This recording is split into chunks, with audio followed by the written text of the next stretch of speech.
Hey, it's Selah Social Studies. Hey guys, welcome to Selah Social Studies.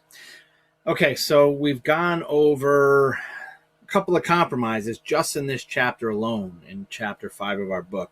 The Compromise of 1790, the Bill of Rights being a compromise, the Great Compromise. Now here is another compromise in the creation of our government, in the creation of our nation. The 3/5 compromise. Now this compromise is a slap in the face, but it was a compromise that was made, and you have to understand why. I'm not saying it was a great compromise. I'm not saying that the compromise even makes sense, but you have to remember that a couple of things were going on in the beginning of our country. Number one, our country was ran by rich, white, landowning dudes.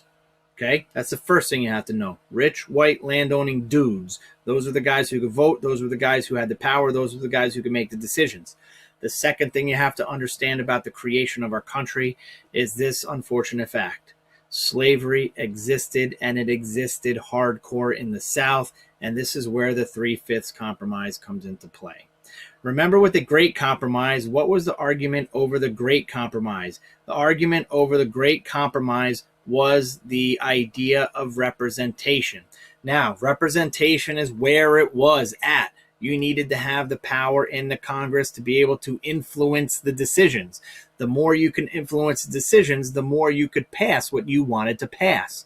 So here's the South's argument. They're like, hey, man, we should totally count slaves as people in our population.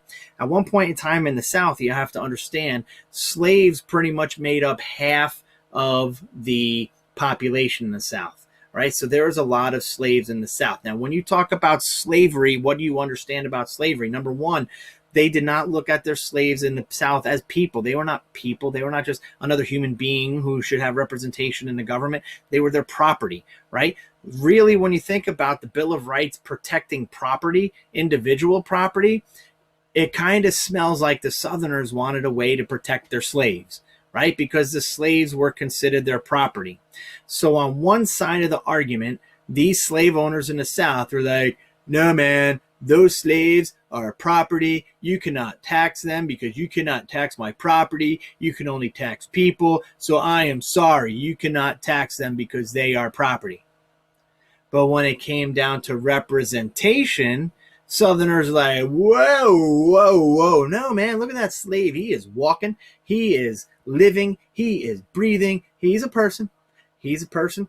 She's a person. He's a person. They're a person. They're all people. The slaves are all people. We need to count them in our representation. Kind of like saying one thing on this side and then another thing on this side. You can't tax my slaves because they're property. Oh, no, wait, no. Slaves are not property. They're people. They are people. We need to count them as representation. So when it comes to representation, that's what the South's argument is. Hey, we have, all these extra people down here in the South, slaves. Yeah, they're people. We should count them. And if you count them, then I have more of a say in the government. Now, what does the North say about this? The North, remember, they're not big states. Some of them don't have large populations, and they definitely don't have large plantation farming. So they don't have the slave population in the South. So the North is like, you cannot count those slaves as people.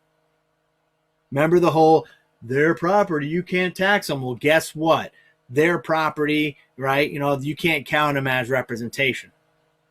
So they argue about how slaves are going to be represented. That's the whole argument about the 3/5 compromise. How are we going to represent slaves in our numbers for representation? All right. So what does the 3/5 compromise actually say now? Let's get to the actual compromise itself.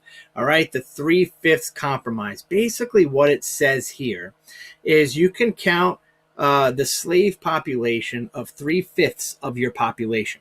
There were a whole bunch of different numbers that came out. They're like, 2 to 1, 1 for 2, 5 for 7. I mean, they were coming up and everything, and this is what they came up with, 3/5. Basically, what they're saying is for every 5 slaves, you can count 3 for representation. Now, if you're like, well, that really doesn't make much of a difference, because if you have somebody have 10 slaves, you count 6, that's only 4 you don't count.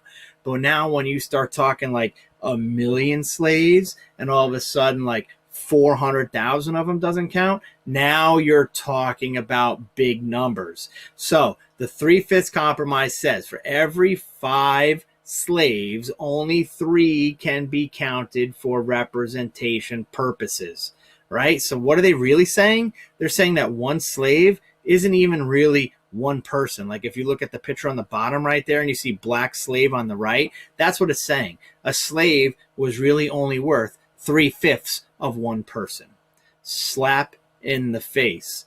Now, because the Constitution is amendable, but because slavery is outlawed with the passing of the 13th Amendment, this compromise doesn't mean anything anymore. However, this compromise is actually still in our Constitution today.